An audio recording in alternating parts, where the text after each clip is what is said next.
Oi pessoal, bom dia professor Rafael de História, tudo jóia? Vamos lá para mais uma aula. Hoje eu quero conversar com vocês sobre o Renascimento, ok? Foi o tema da primeira semana do PET de vocês. Eu já gravei e passei para vocês na sexta-feira a análise, né? O áudio explicando direitinho, lendo o PET, explicando, analisando tudo mais.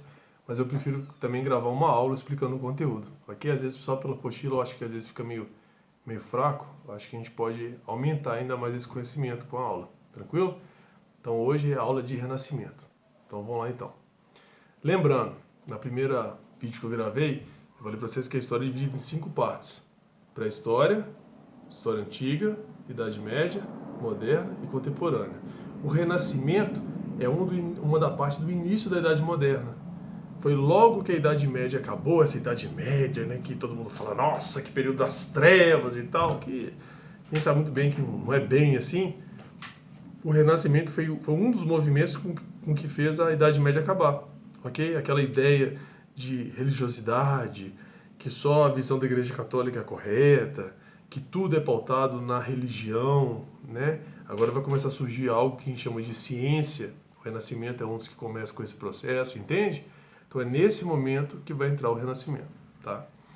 Ele vai surgir inicialmente na Itália, porque a Itália, se você for ver o mapa da Itália... Ô editor, põe o mapa da Itália aí. Põe o mapa da Itália, isso! Isso! Vocês estão vendo aí? Olha pra você ver que a Itália tem um formato direitinho de uma bota. E em volta dela tem um oceano enorme. Então a Itália, ela tem muito comércio, muita gente de várias regiões, da África que vem de baixo, da Ásia que vem do lado direito para a esquerda e da Europa que o pessoal vem de cima para baixo. Todo esse pessoal vai negociar com os italianos. Então a Itália é o berço de muito comércio. De muito, din, entendeu? Vários motivos para que a Itália seja o berço do começo do Renascimento. Depois vai se espalhar pela Europa inteira, mas realmente começa na Itália, beleza? Então a partir do século XV, a forma como o europeu, que as pessoas vão começar a encarar o mundo, a reconhecer o mundo, vai começar a modificar. Como eu falei para vocês, vai começar a ciência, né? É uma nova visão além da parte religiosa. Então, algumas formas de a gente pensar no mundo, por exemplo, a ideia de paraíso, de céu e de inferno, a igreja sempre respaldou nisso, né? Então, o medo que os fiéis têm de quando morrer ir para o inferno. Aqui não me cabe discutir religião, tá? Não estou dizendo se você concorda ou não concorda com isso. Mas o pessoal, tudo na Idade Média, tinha muito medo disso. Então, sua vida inteira era pautada no medo de ir para o inferno. Agora, com o Renascimento, eles vão dar uma nova visão. Você pode até acreditar em Deus, você pode até querer ir para o céu, mas existem outras coisas aqui na Terra que vai te poder fazer uma vida um pouco melhor, entendeu? É uma questão de saúde. Na Idade Média, a vida mais ou menos de uma pessoa era de 30, 35 anos de idade. Hoje, vamos pôr aqui, 80. A pessoa hoje com 90 anos não é algo tão difícil mais, entendeu? E muito dessa questão a gente tem que aceitar que veio da ciência, né? Então, essa ideia começa a mudar um pouco. As pessoas começam a perceber que, além da questão religiosa, vai ter outras questões também que ela pode entender e compreender e aplicar na vida dela. E por que chama renascimento? Renascer é quem já morreu, né? Senão você nasce, você não renasce. Renascimento é porque lá na história antiga, lembra de novo, pré-história, história antiga, Idade Média, moderna e contemporânea. Eu estou falando de moderna, já falei de Idade Média, agora estou falando de história antiga. Lá na história antiga teve um povo muito famoso, que são os gregos. Lá na Grécia Antiga, o povo era inteligente demais. Você deve ter, espero que você tenha estudado isso no 6º ano. É lá que surge a democracia, a filosofia, né? Muita gente que sabe explanar, sabe falar, tudo surge de lá. Né? As pessoas, pensadores, Platão, Aristóteles, grandes mentes, né, militares que nem Alexandre o Grande. Espero que vocês tenham estudado isso. Se não tiver estudado, vocês comentam aí que a gente, às vezes, depois eu passo um pouco de aula sobre isso para vocês. Então, tudo que esses gregos tinham de filosofia, né? A primeira escola do mundo surgiu, foi lá, que é a escola de Platão. Então, todo esse pensamento científico, né, que hoje a gente naquela época vai chamar de científico, na Grécia vai chamar de filosófico, eles vão tentar trazer de volta. Então, por isso, renascimento. Moleza, né? Molezinha, sem segredo. Claro que a Igreja Católica não vai aceitar tão bem isso, né? Era a instituição mais poderosa do mundo, eles não vão aceitar de maneira tão fácil alguém questionar o poder deles. Né? De novo, eu não estou julgando, se você concorda ou se discorda, é direito seu de pensar assim. Eu estou falando da história, do meu conteúdo, ok?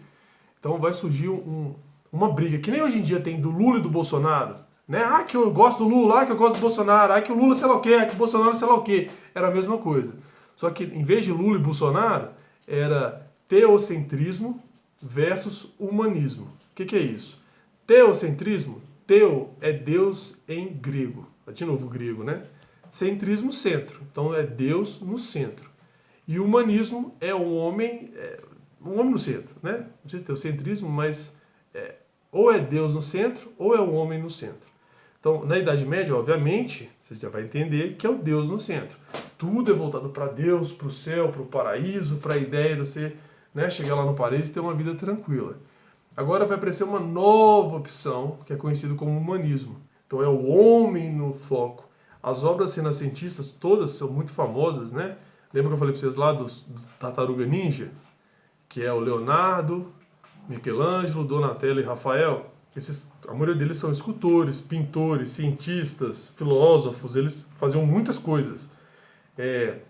Muitas obras de artes deles vão estar lá a representação. Muitas deles de homem. Por exemplo, o Leonardo da Vinci tem uma obra famosaça.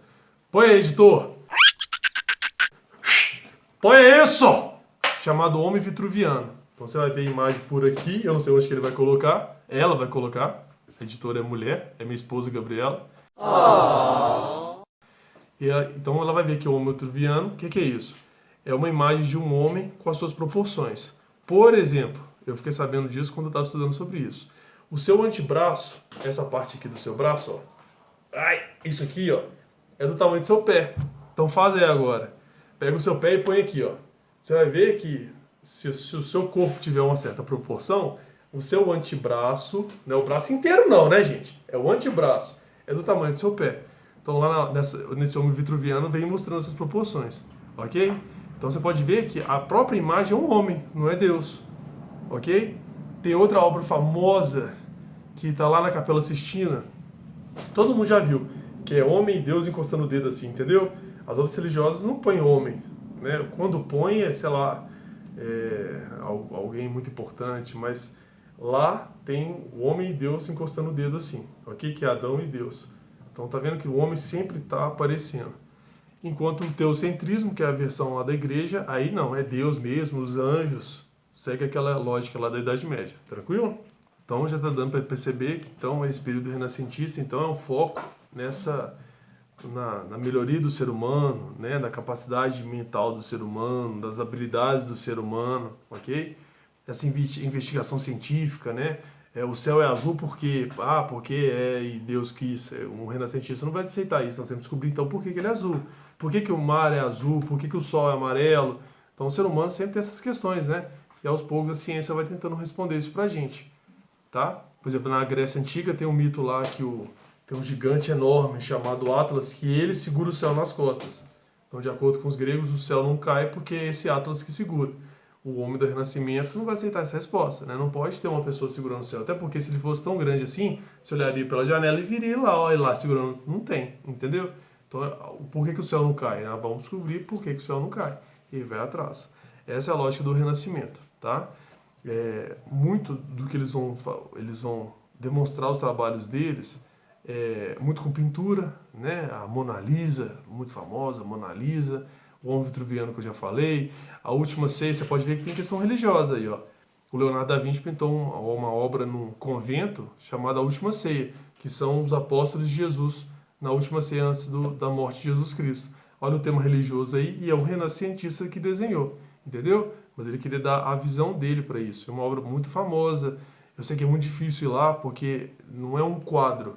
O Leonardo desenhou na parede. Ele pegou e desenhou. Que nem eu sei que chega em casa e desenha na parede, sua mãe pode te dar uma surra pra falar que você não pode desenhar na parede? Ele foi lá e desenhou. Ele foi pago para isso, obviamente, ele desenhou lá. Então não dá para você tirar. Você tem que tirar a parede para tirar, entendeu? Então são poucas pessoas por dia que pode ir lá visitar. É uma obra muito famosa. E é um tema de religião no Renascimento, tá vendo? Então eles fazem de tudo. Só que acham que o foco é o ser humano, do conhecimento com o ser humano, dessa capacidade do ser humano de mudar as coisas. tá? Uma coisa que eu não posso deixar de falar é que esse sistema, esse renascimento só funcionou de verdade, obviamente, além do talento dessas grandes mentes da época, com sistemas de mecenato. Alguns burgueses, lá da burguesia lá da Idade Média, né, que vai ficar rico, a classe mais pobre, que acaba conseguindo dinheiro pelo meio do comércio, essa classe vai financiar esses caras. Então, por exemplo, a família mais famosa daquele período é a família Médici, que é a família que criou o sistema bancário. Esses bancos hoje em dia aí que emprestam dinheiro, eles foram a primeira família do mundo a montar um sistema bancário parecido com esse. E eles são os responsáveis por financiar o Leonardo da Vinci. Então o Leonardo da Vinci era muito talentoso, muito inteligente, ninguém questiona isso. Mas também teve a família Médici atrás financiando ele. Então esse financiamento que a família Médici fazia para o Leonardo da Vinci, a gente chama de regime de mecenato. A família Médici é um mecenas do Leonardo da Vinci, entendeu? Então esse sistema funcionou. E o que eles ganhavam com isso? O Leonardo da Vinci recebia um dinheiro para poder conseguir fazer suas obras, que ele precisava do cascaiozinho para poder trabalhar e ganhar, e comer e tudo mais.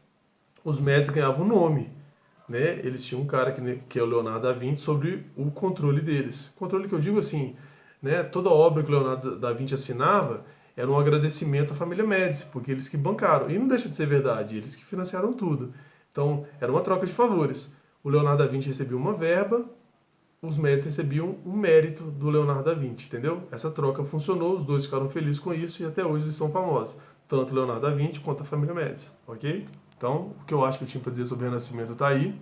Foi um momento muito, muito importante da nossa sociedade, da nossa história. Não venho aqui... Toda vez que entra tema de religião é muito questionável, Muita gente às vezes leva demais, gente que gosta muito de ciência, gente que gosta muito de religião, e aí sempre dá essas confusões. Eu só te peço que você entenda como as coisas funcionam. Como eu falei lá num dos vídeos de aula do ano passado. Eu preciso que vocês conheçam as coisas, vocês entendam como as coisas funcionam, para você fazer a sua escolha. Porque hoje em dia, com essa questão de internet, de televisão, tudo que um cara, um youtuber famoso fala, vira regra. Tudo que o cara lá do jornal vai lá e fala, vira regra. Você não pode aceitar isso. Você pode ver o jornal, você pode ver o youtuber, você pode ter a opinião de todo mundo, não tem problema nenhum. A questão é que você tem que entender como as coisas funcionam para você ter a sua opinião. E não porque o José falou, você tem que concordar com ele. O José pode falar, a Maria pode falar, o Antônio pode falar, você ouve a visão de todo mundo e aí você monta a sua visão. Entendeu? Então, independente se você gosta mais de religião ou de mais de ciência, não interessa. Você tem que conhecer os dois lados para que no final você fala, não, eu mesmo assim, sabendo desse lado que é bacana, eu prefiro esse lado. Pelo contrário, igual sua mãe chega pra você e fala, come giló. Ah, eu não quero giló, mãe, não gosto de giló. Você já comeu? Não, então como é que você sabe que é ruim? É a mesma lógica, tá? Então, foi um momento histórico muito importante, levou a muita descoberta, muito conhecimento, uma grande parte do que a gente tem hoje é graças a esse tipo de raciocínio dos renascentistas, ok? E qualquer dúvida, eu estou aqui à disposição para ajudar vocês, beleza?